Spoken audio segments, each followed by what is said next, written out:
As he walked along with the money in his pocket, he felt quite pleased with his smartness. अपनी जेब में पैसे रखे जब वो चल रहा था तो उसे अपनी चतुराई पर बहुत खुशी हो रहा था. He realized, of course, that at first he dared not continue on the public highway, but must turn off the road into the woods. निसंदेह उसने यह अनुभव भी किया कि वो सामान्य सड़क पर चलने की हिम्मत पहली बार नहीं जुटा पा रहा था.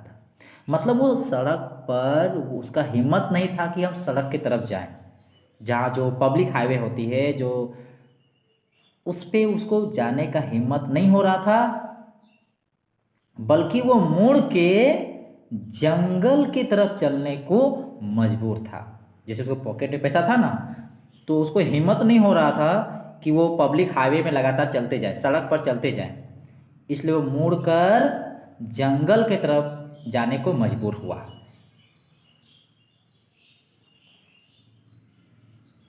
During the first hours, this caused him no difficulty. Later in the day, it became worse, for it was a big and confusing forest which he had gotten into. पहले कुछ घंटों में उसे कोई कठिनाई नहीं हुई.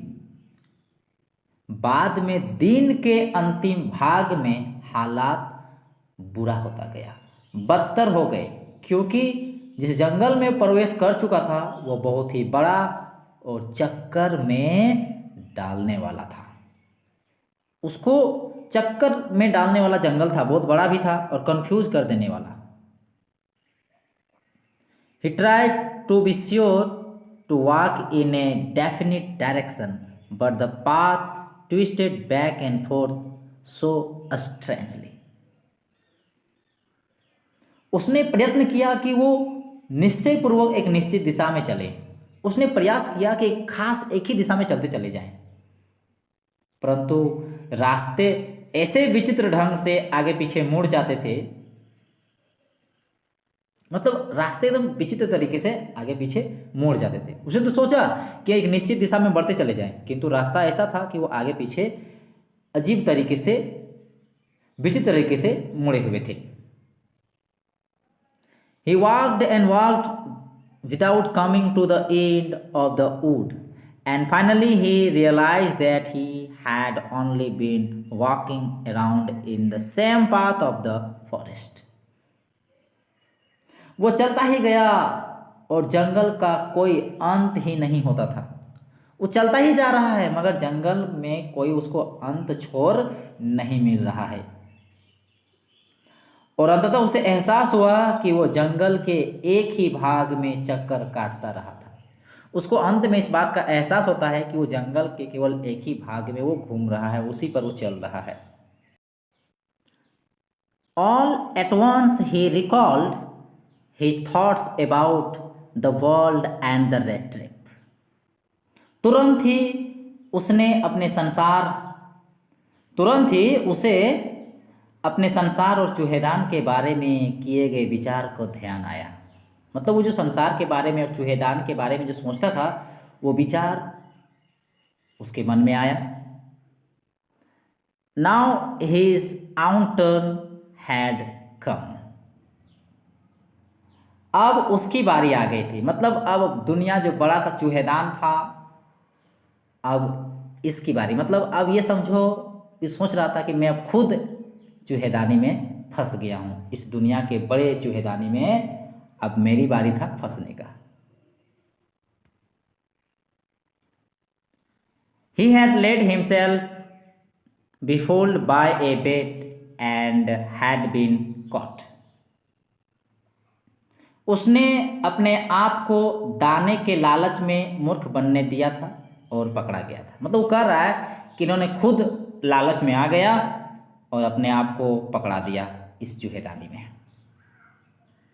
मतलब संसार जो बड़ी सी चूहेदानी है और इसमें जो चीज़ें हैं वो चारे के रूप में है, वो हमेशा सोचा करता था. तो उसी चीज़ के कारण आज ये अपने आप में सोच रहा है कि वो भी आज इस लालच के कारण वो भी पकड़ा गया है और आज देखिए वो फंस गया है।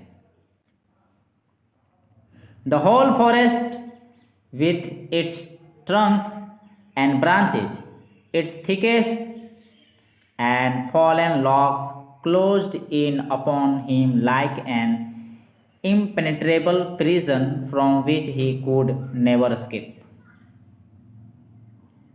सारे जंगल के जो वृक्ष, उनकी शाखाएं, तने और गिरे हुए लकड़ी के लट्ठे उसके मार्ग को रोक रहा था, मानो कि वह एक अभेद्य जेल हो जिससे अब वो निकल नहीं सकता था। It was late in December. Darkness was already descending over the forest. दिसंबर के अंतिम के दिन थे, अंधकार पहले ही जंगल में उतरने लगा था। मतलब दिसंबर के अंतिम दिनों की बात है और अंधेरा जंगल की तरफ छाने लगा था। This increased the danger and increased also his gloom and despair. इससे खतरा बढ़ा दिया, मतलब अंधेरे ने इस क्या किया ना, खतरे को बढ़ा दिया और उदासी और निराशा को भी बढ़ा दिया। Finally he saw no way out and he sank down on the ground, tired to death, thinking that his last moment had come.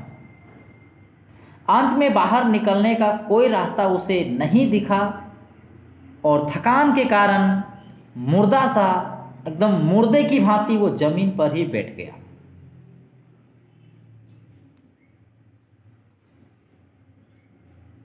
But just as he laid his head on the ground, he heard a sound, a hard, regular thumping. पर जैसे ही उसने अपना सिर जमीन पर रखा, उसे एक आवाज सुनाई दी, एक कठोर लगातार पीटने की आवाज। There was no doubt as to what that was. इसमें किसी प्रकार का शक नहीं था कि वो किस चीज की आवाज थी, मतलब वो समझ गया था किस चीज का आवाज है। He raised himself.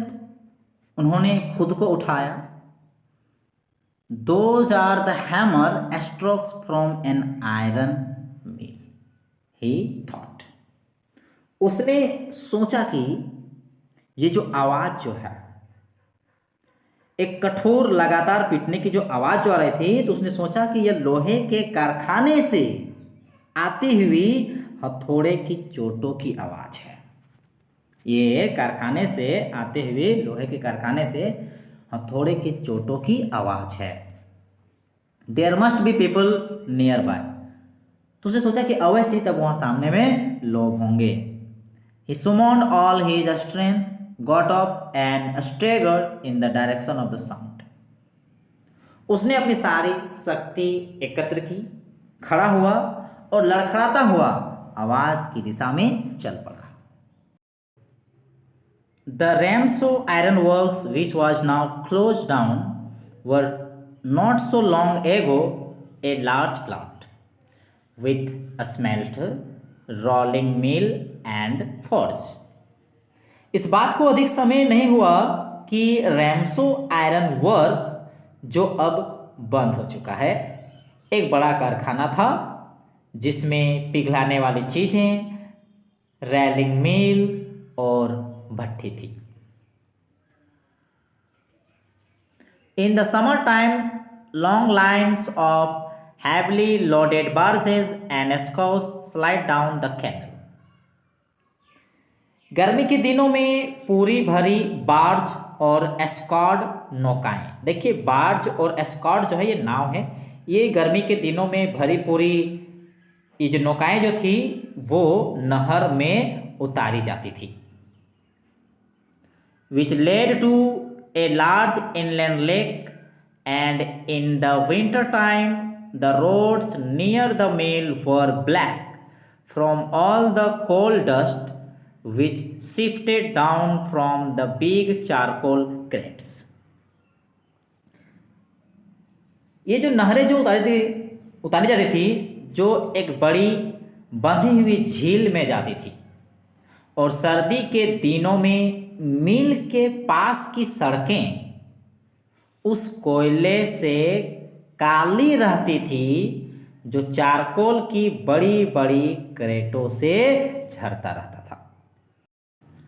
During one of the long dark evening just before Christmas, the master smith and his helper sat in the dark forge near the furnace waiting for the pig iron, which had been put in the fire to be ready to put on the anvil. Christmas के पहले की एक लंबी अंधेरी शाम को बड़ा लोहार और उसके सहयोगी अंधेरी भट्ठी के चूल्हे के पास बैठे थे और प्रतीक्षा कर रहे थे कच्चा लोहा का, जो भट्ठी पर चढ़ा हुआ था, कि वो इस लायक हो जाए कि उसे निहाई पर रखा जा सके, एनविल के ऊपर रखा जा सके जहां पर पीटा जाता है। Every now and then one of them got up to stir the glowing mass with a long iron bar, returning in a few moments, dripping with perspiration, though as was the custom, he wore nothing but a long shirt and a pair of wooden shoes. थोड़ी थोड़ी देर में उनमें से एक उठता, एक लंबी लोहे की छड़ी से उसे चमकती हुई मात्रा को चलाता। देखिए, लोहे की छड़ी से क्या करता है, चमकती हुई मात्रा में लोहे को चमकाता और पसीने से तर होकर कुछ क्षणों में वापस आ जाता। यद्यपि रिवाज के अनुसार यह व्यक्ति एक लंबी कमीज और लकड़ी के जूते के अतिरिक्त कुछ नहीं पहनता था। All the time there were many sounds to be heard in the forge. हर समय भट्टी में तरह तरह की आवाजें सुनाई देती थी। The big bellows groaned and the burning coal cracked. बड़ी बड़ी धोकनियाँ चलती और जलता हुआ कोयला चटकता। इस सब की आवाजें सुनाई पड़ती हैं। The fire boy shoveled charcoal into the maw of the furnace with a great deal of clatter. आग पर काम करने वाला लड़का फावड़े से उठाकर कोयला भट्ठी में डालता था और जोर की आवाज होती थी।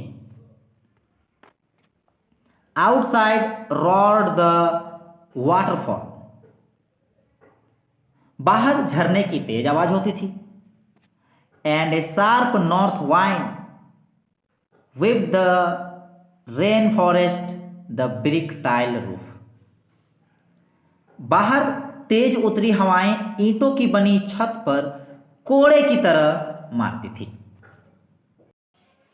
It was probably on account of all this noise that the blacksmith did not notice that a man had opened the gate and entered the forge until he stood close up to the furnace.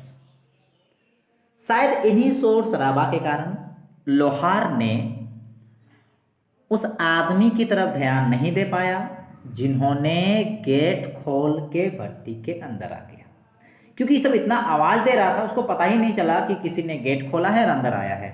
और जब वो आदमी भट्टी के पास आता है तब जाके लोहार उसको देखता है।